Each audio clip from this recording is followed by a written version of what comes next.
ఇక అదేవిధంగా కాంగ్రెస్ అంటేనే కమిట్మెంట్ ఉన్న పార్టీ అని టీపీసీసీ చీఫ్ మహేష్ కుమార్ గౌడ్ అన్నారు.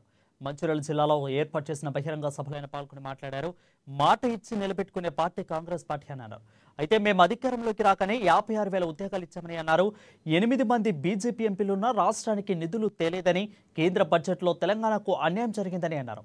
బీసీల కోసం కులగణన జరిపిన చరిత్ర రేవంత్ రెడ్డిదని మహేష్ కుమార్ గౌడ్ కొనియాడారు.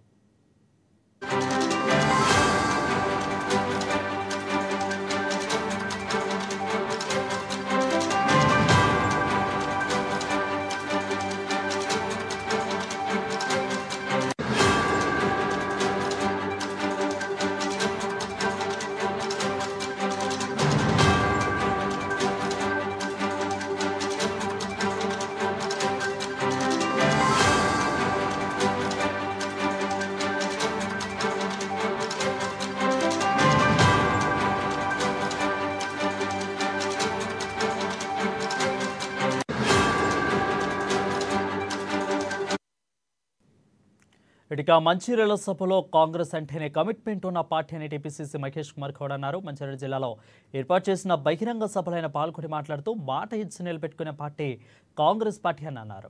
ఇక మేము అధికారంలోకి రాకనే 56,000 ఉద్యోగాలు ఇచ్చామని అన్నారు. ఇక 8 మంది బీజేపీ ఎంపీలున్న రాష్ట్రానికి నిధులు తేలేదని, కేంద్ర బడ్జెట్లో తెలంగాణకు అన్యాయం జరిగిందని అన్నారు. బీసీల కోసం కులగణన జరిపిన చరిత్ర రేవంత్ రెడ్డిదని మహేష్ కుమార్ గౌడ్ కొనియాడారు. బీజేపీ అధికారంలోకి వచ్చి 10 ఏళ్ళు అయిపోయింది. అప్పుడు ఇప్పుడు దేవుడి పేరున ఓట్లు అడుగుతా ఉన్నారు.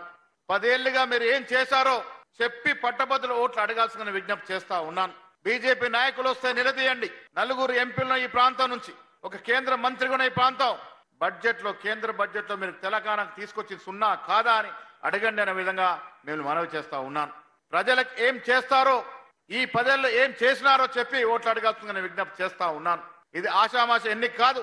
పట్టభద్రులు చదువుకున్న వారు జరుపుతున్న ఎన్నిక.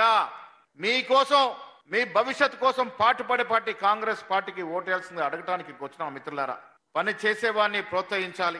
ఇచ్చిన ప్రతి మాటను నిలబెట్టుకున్న ప్రభుత్వాన్ని ప్రోత్సహించాలి. ఇవాళ ఎవరెవరికో ఓటేస్తే మన సమస్యలు తీరే పరిస్థితే లేదు.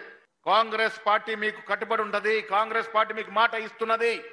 భవిష్యత్తులో పట్టభద్రుల యొక్క భవిష్యత్ అంతా కూడా కాంగ్రెస్ పార్టీ నెత్తినేసుకొని ముందుకు పోతుందనే మాట కూడా ఈ సందర్భంగా మనవి చేస్తా ఉన్నాను.